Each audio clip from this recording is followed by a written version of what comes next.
Morning students. আজকে তোমাদেরকে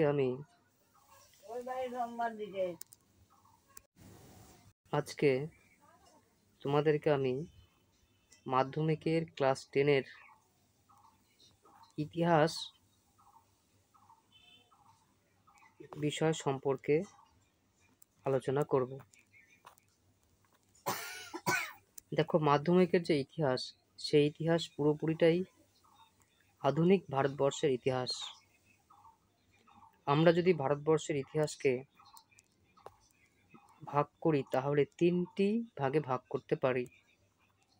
প্রথমটি প্রাচীন ভারতের ইতিহাস, দ্বিতীয়টি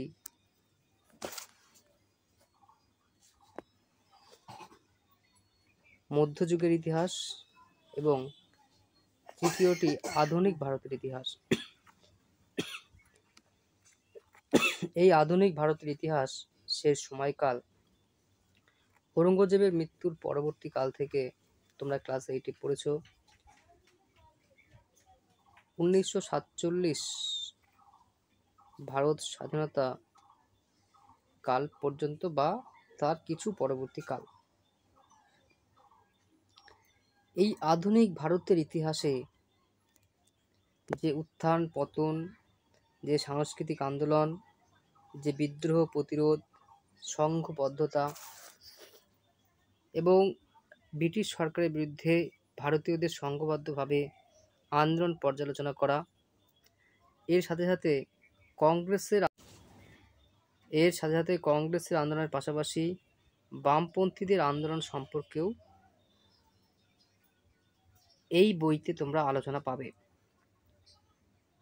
আমরা জানি, আগে আমরা পড়েছি, ইতিহাস মানে শুধু রাজাদের ইতিহাস, তাদের যুদ্ধ জয়, তাদের কাহিনী ছিল আমাদের ইতিহাস। কিন্তু বর্তমান সমাজ ব্যবস্থায় এই ইতিহাসের মধ্যে শুধু রাজার কাহিনী নয়, ছাত্র, নারী, প্রান্তিক জনগোষ্ঠীর আন্দোলন সবই কিন্তু স্থান পেয়েছে। দলিত শ্রেণী মানুষের খাওয়া দাওয়া, লেখাপড়া, খেলাধুলা সবটাই কিন্তু আধুনিক ভারতের এখন চর্চার বিষয়। দেখো, তোমাদের যে প্রথম অধ্যায়টা আছে ইতিহাসের ধারণা, এখান থেকে তোমাদের মাধ্যমিক পরীক্ষায় বড় প্রশ্ন আসবে না। বড় প্রশ্ন আসলেও খুবই কম আসে, ঠিক আছে? এটা আমি তোমাদের পরে পড়াবো। সবার আগে পড়াবো দ্বিতীয় অধ্যায়, সংস্কার বৈশিষ্ট্য পর্যালোচনা। লাইন বাই লাইন ধরে তোমাদের পড়াবো। তোমরা বইটা তোমাদের কাছে রাখবে। এটা হচ্ছে জি.কে. পাহাড়ি, ডক্টর সুভাষ বিশ্বাসের বই, ইতিহাস ও পরিচয়, ক্লাস 10। দেখো, দুই নম্বর অধ্যায় আছে সংস্কার পর্যালোচনা, সংস্কার বৈশিষ্ট্য পর্যালোচনা। দেখো, সূচনা 19 শতকে বাংলা তথা ভারতের বিস্তীর্ণ অংশে বিদেশি ইংরেজদের সাম্রাজ্যবাদী শাসন প্রতিষ্ঠিত হয়। 19 শতক মানে কত সময়কাল বলো দেখি? 19 শতক মানে 1801 থেকে 1900 সাল। এই টাইমটিকে আমরা কি বলবো? 19 শতক বা ঊনবিংশ শতক, ঠিক আছে? এই 19 শতকে বাংলা তথা ভারতের বিস্তীর্ণ অঞ্চলে ইংরেজদের যে সাম্রাজ্যবাদী শাসন সুপ্রতিষ্ঠিত হয়। সাম্রাজ্যবাদী শাসন কাকে বলা হয়? যখন কোনো বৃহৎ শক্তিধর দেশ কোনো ছোট শক্তিধর দেশের উপরে আধিপত্য বিস্তার করে, তাকে আমরা বলি সাম্রাজ্যবাদ, ঠিক আছে? তাহলে এই অধ্যায়ে আমরা পড়ব এই সময় পাশ্চাত্য সংস্কৃতির প্রভাবে বাংলায় শিক্ষা, সমাজ, ধর্ম প্রভৃতি বিভিন্ন ক্ষেত্রে সমাজ সংস্কার আন্দোলন শুরু হয়। 19 শতকে বাংলার শিক্ষাক্ষেত্রে অভাবনীয় অগ্রগতি ঘটে। এই সময় এখানে আধুনিক পাশ্চাত্য বিজ্ঞান, ইংরেজি ভাষা, সাহিত্য, নারী শিক্ষা প্রভৃতির প্রচলন ঘটে।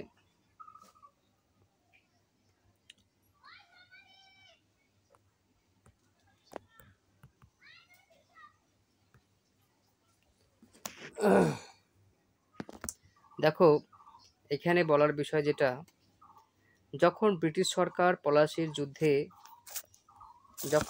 সরকার বা ইংরেজ ইস্ট ইন্ডিয়া কোম্পানি 1757 সালে পলাশির যুদ্ধে সিরাজউদ্দৌলাকে পরাজিত করে এবং তার পরবর্তীকালে 1764 সালে বক্সারের যুদ্ধে মীর কাসিম, অযোধ্যা নবাব সুজাউদ্দৌলা এবং দিল্লির সম্রাট দ্বিতীয় শাহ আলমকে পরাজিত করলে তার পরের বছর 1765 সালে কিন্তু ইংরেজ ইস্ট ইন্ডিয়া কোম্পানি দেওয়ানি লাভ করে। ঠিক আছে, দেওয়ানি লাভ করার ফলে তারা ধীরে ধীরে অর্থনৈতিক ক্ষমতায় বলবান হয়ে ওঠে এবং সেই অর্থের জোরে বা অর্থশক্তির জোরে তারা ভারতের বিভিন্ন জায়গায় তাদের সাম্রাজ্য বিস্তার করতে আরম্ভ করে। সাম্রাজ্য বিস্তার করার পর তাদের বড় সমস্যা দাঁড়ালো এই যে জায়গা তারা দখল করলো সেগুলোতে কীভাবে শাসন কার্য পরিচালনা করবে বা সেখানকার অফিসের কাজগুলো কারা দেখাশোনা করবে, তাই না? একটা বড় বিষয়। তার মানে এই যে ভারতবর্ষে যে সাম্রাজ্য বিস্তার ইংরেজ ইস্ট ইন্ডিয়া কোম্পানি বা ব্রিটিশ সরকার করলো, সেখানে শাসন কার্য সুষ্ঠুভাবে পরিচালনা করবার জন্য দরকার ছিল কি দরকার? কেরানি বা, তাই না, কেরানির প্রয়োজন। এই কেরানির প্রয়োজন, তার মানে যত সংখ্যক কেরানি বা প্রয়োজন তাদেরকে ব্রিটিশ থেকে আনা অসম্ভব, ইংল্যান্ড থেকে আনা অসম্ভব। তাই তারা কি করলো, ভারতবর্ষে সেই কেরানি শ্রেণী গড়ে তোলবার জন্য তারা পাশ্চাত্য শিক্ষা প্রতিষ্ঠা শুরু করলো। ঠিক আছে, চলো তারপরে দেখা যাক এই পাশ্চাত্য শিক্ষা। পাশ্চাত্য মানে কি? যদি আমরা পাশ্চাত্য মানে হলো প্রাচ্য আর পাশ্চাত্য। প্রাচ্য মানে ধরো এশিয়া মহাদেশের বিভিন্ন দেশগুলোকে আমরা প্রাচ্য বলতে পারি এবং ইউরোপের যে দেশগুলো সেগুলোকে আমরা বলতে পারি পাশ্চাত্য। বা ইউরোপের শিক্ষা ব্যবস্থাকে আমরা বলবো পাশ্চাত্য শিক্ষা ব্যবস্থা। মানে ইংরেজি শিক্ষা, ইংরেজি দর্শন, জন লকের দর্শন, ভলতেয়ারের দর্শন, এগুলো সবই কিন্তু পাশ্চাত্য শিক্ষার দর্শন। ঠিক আছে, এবার চলো এবার 19 শতকে বাংলার 19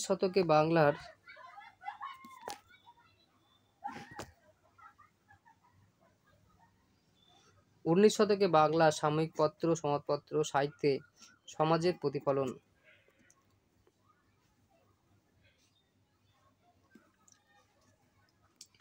19 শতকে বাংলা 1818 গঙ্গা কিশোর ভট্টাচার্যের হাতে একদিকে বাঙালি সংবাদপত্রের সূচনা হয়। তাহলে বাঙালির সংবাদপত্রের সূচনা কার হাত দিয়ে হয়? 1818 সালে গঙ্গা কিশোর ভট্টাচার্যের হাত দিয়ে, তোমরা দাগিয়ে রাখো। অন্যদিকে শ্রীরামপুরের মিশনারি ত্রয়ী, তাই শ্রীরামপুরের মিশনারি ত্রয়ী কাদের বলা হয়? তোমরা দাগিয়ে রাখো। উইলিয়াম কেরি, ওয়ার্ডস এবং মার্সম্যান সৌজন্যে প্রকাশিত হতে শুরু করে সাপ্তাহিক সংবাদপত্র রূপে সমাচার দর্পণ এবং মাসিক পত্রিকা রূপে দিগদর্শন। তাহলে শ্রীরামপুর ত্রয়ী নামে কারা পরিচিত? উইলিয়াম কেরি, উইলিয়াম ওয়ার্ড এবং মার্সম্যান। তাদের প্রকাশিত সাপ্তাহিক সংবাদপত্রের নাম সমাচার দর্পণ আর মাসিক পত্রিকার নাম দিগদর্শন। এরপর 1839 খ্রিস্টাব্দে ঈশ্বরচন্দ্র গুপ্তের সংবাদ প্রভাকর তার যাত্রা শুরু করে। সংবাদ প্রভাকরকে চালু করেছিল ঈশ্বরচন্দ্র গুপ্ত। 1839 সালে সংবাদ প্রভাকর পত্রিকা শুরু করে। এই পত্রিকাগুলির মাধ্যমে কিন্তু তৎকালীন বাংলার যে আর্থসামাজিক পরিস্থিতি সে সম্পর্কে আমরা জানতে পারি। তত্ত্ববোধিনী, বামাবোধিনী, সোমপ্রকাশ, ভারতী, প্রবাসী প্রভৃতি সাময়িক পত্র তুলে ধরতে থাকে সাধারণের কথা। বঙ্গদর্শন, গ্রামবার্তা প্রকাশিকা, হিন্দু প্যাট্রিয়ট, সঞ্জীবনী, সন্ধ্যা, বেঙ্গলি প্রভৃতি সংবাদপত্র বিভিন্ন ভাবনার প্রতিফলন ঘটতে থাকে। ঠিক আছে,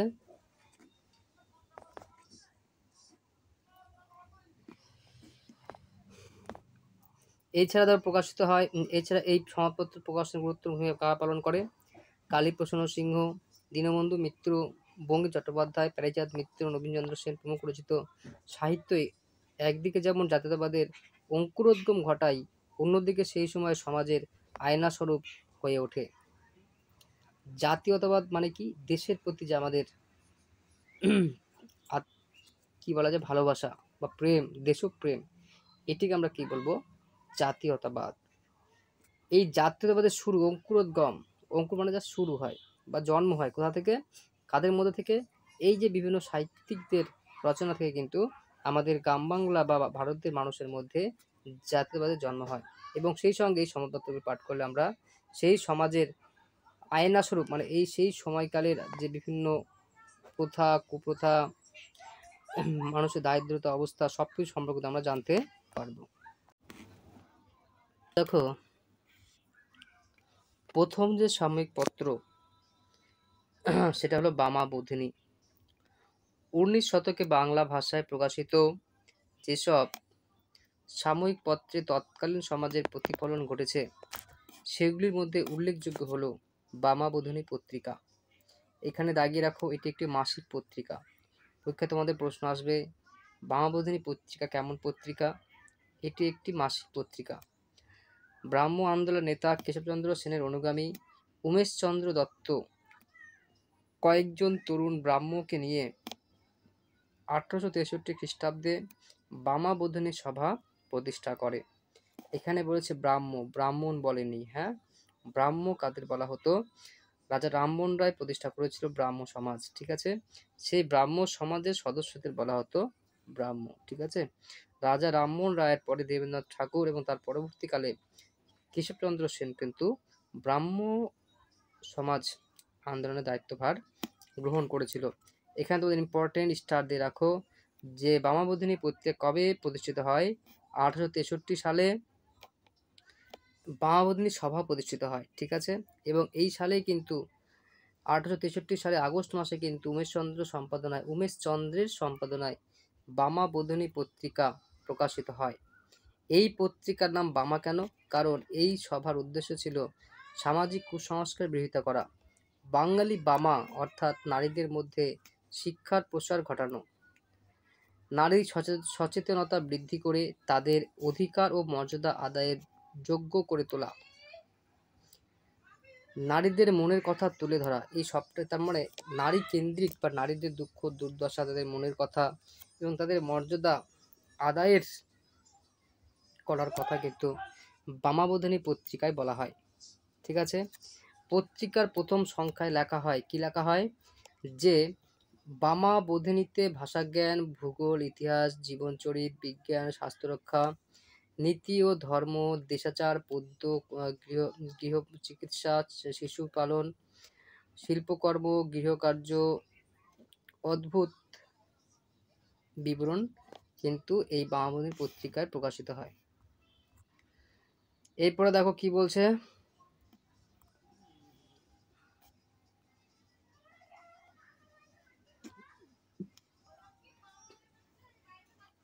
বলছে বামাবোধিনী পত্রিকায় স্ত্রী শিক্ষার সপক্ষে এবং বাল্যবিবাহ, অসম ও বার্ধক্য বিবাহের বিরোধিতা করে নারীদের সচেতন করা হয়। পুরুষদের মতো কিছু মেয়ের খুবই ইম্পর্টেন্ট কোশ্চিন আসে এখান থেকে। লাবণ্যপ্রভা বসু এবং স্বর্ণপ্রভা বসু প্রমুখের মতো মহিলারাও স্বনামে ও বেনামে এই পত্রিকায় নিয়মিত লেখালেখি করতেন। এই মহিলাদের অনেকেই পরবর্তীকালে লেখিকা হিসাবে পরিচিতি লাভ করে, ঠিক আছে? সূচনা লগ্নে থেকে 1922 খ্রিস্টাব্দ পর্যন্ত প্রায় 60 বছর ধরে বামাবোধিনী পত্রিকা সমকালীন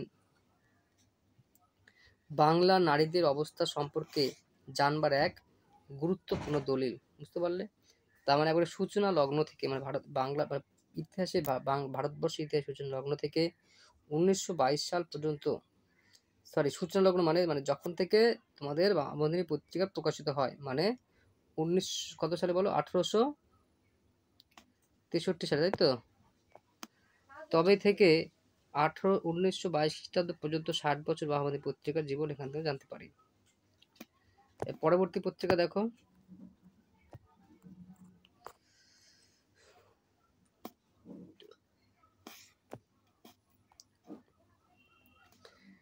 হিন্দু প্যাট্রিয়ট।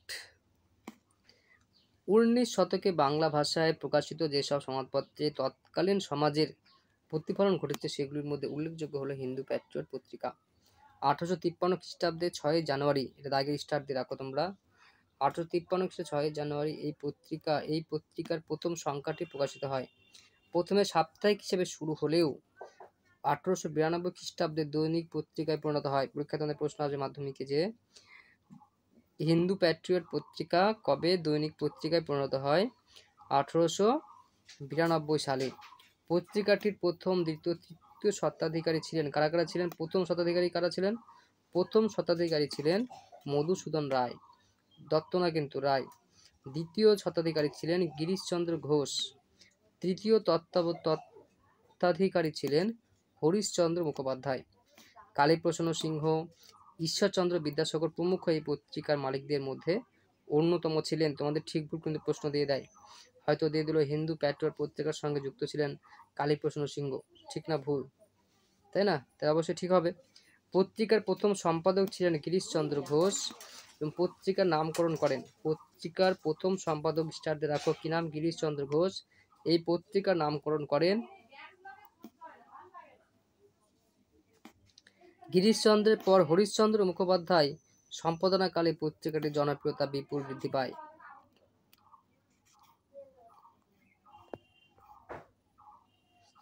এগুলো তোমরা পড়বে এবং এই পত্রিকা তোমরা কি জানতে পারি দেখো,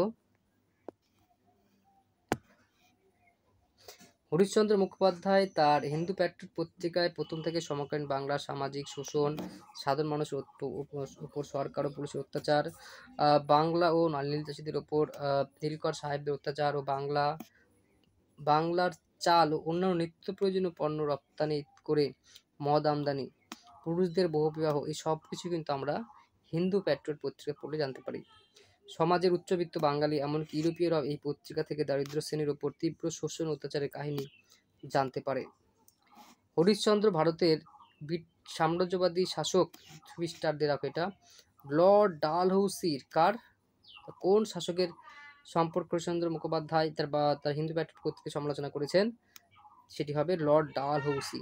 তাই না? আমরা পড়েছি, জেনেছি ক্লাস 8-এ যে লর্ড ডালহৌসি কি চালু করেছিল? সত্যবিরোধী চালু করেছিল এবং তিনি কুশাসনে অযোধ্যা দখল করেছিল, তাই না?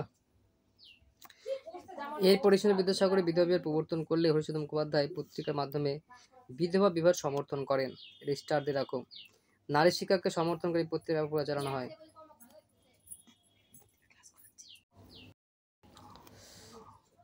এরপরে দেখো বাংলার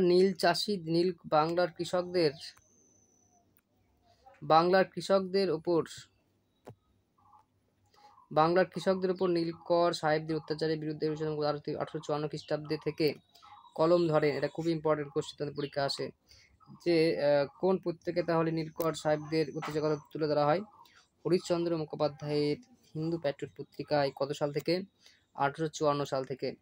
সারা বাংলায় সংবাদদাতা নিয়োগ করে তিনি নীলকর সাহেবদের অত্যাচারের বিবরণ সংগ্রহ করেন এবং তা এই পত্রিকায় নীল জিলা নামে নতুন বিভাগ খুলে নিয়মিত প্রকাশ করতে থাকেন। বহু শিক্ষিত ব্যক্তি ও ইউরোপীয় পাদ্রীরাও নীলকরদের অত্যাচারের সংবাদ পত্রিকা দপ্তরে পাঠাতেন। সাঁওতাল বিদ্রোহের সময়ও এই একমাত্র হিন্দু প্যাট্রিয়ট পত্রিকা কিন্তু বিদ্রোহ সমর্থন করে। স্টারদের রাখো। তাহলে সাঁওতাল বিদ্রোহ, নীল বিদ্রোহ সম্পর্কে কিন্তু কোন পত্রিকা তুলে ধরে? হিন্দু প্যাট্রিয়ট পত্রিকা তুলে ধরে। তোমাদের পরীক্ষা আসলো যে সাঁওতাল বিদ্রোহ সম্পর্কে হিন্দু প্যাট্রিয়ট পত্রিকা সমর্থন করেছিল সাঁওতাল বিদ্রোহকে। ঠিকঠাক ভুল তোমাদের কি হবে? ঠিক। এগুলো তোমাদের বারবার পড়তে, বারবার পরে মুখস্থ রাখতে হবে, কারণ তোমাদের কিন্তু মাধ্যমিকে এই টেক্সট বইয়ের বাইরে কিন্তু একটা কোশ্চেন হবে না। যদি হয় 2-1টা কোশ্চেন, সেগুলো তোমাদের নোট বই থেকে করে নিতে হবে। ঠিক আছে, চলো এরপরে দেখো কি আছে। 1859 খ্রিস্টাব্দে বাংলায় নীল বিদ্রোহ সূচনা হয়। তার বাণী কবে সূচনা হয়? 19 সালে। তার 1 বছর পরে 1860 সালে সরকার কর্তৃক নীল কমিশন গড়ে ওঠে। এই সব কিছুই কিন্তু লেখা আছে এই হিন্দু প্যাট্রিয়ট পত্রিকায়। সীমাহীন পরিশ্রম, স্ত্রী ও সন্তানদের অকাল মৃত্যুর কারণে মানসিক অবসাদ প্রভৃতির ফলে শীঘ্রই হরিশচন্দ্রের স্বাস্থ্য ভেঙে পড়ে।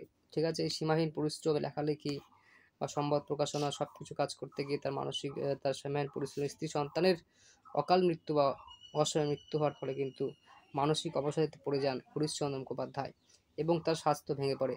তা সত্ত্বেও হিন্দু প্যাট্রিয়টের কাছ থেকে তিনি কখনো ছুটি নেননি। আমাদের কিন্তু পড়াশোনার ক্ষেত্রে এরকম দৃঢ় মানসিকতা থাকতে হবে।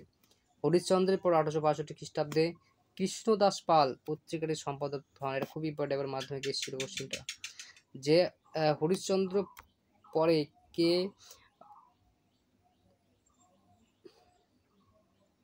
হিন্দু প্যাট্রিয়ট পত্রিকার সম্পাদক হন?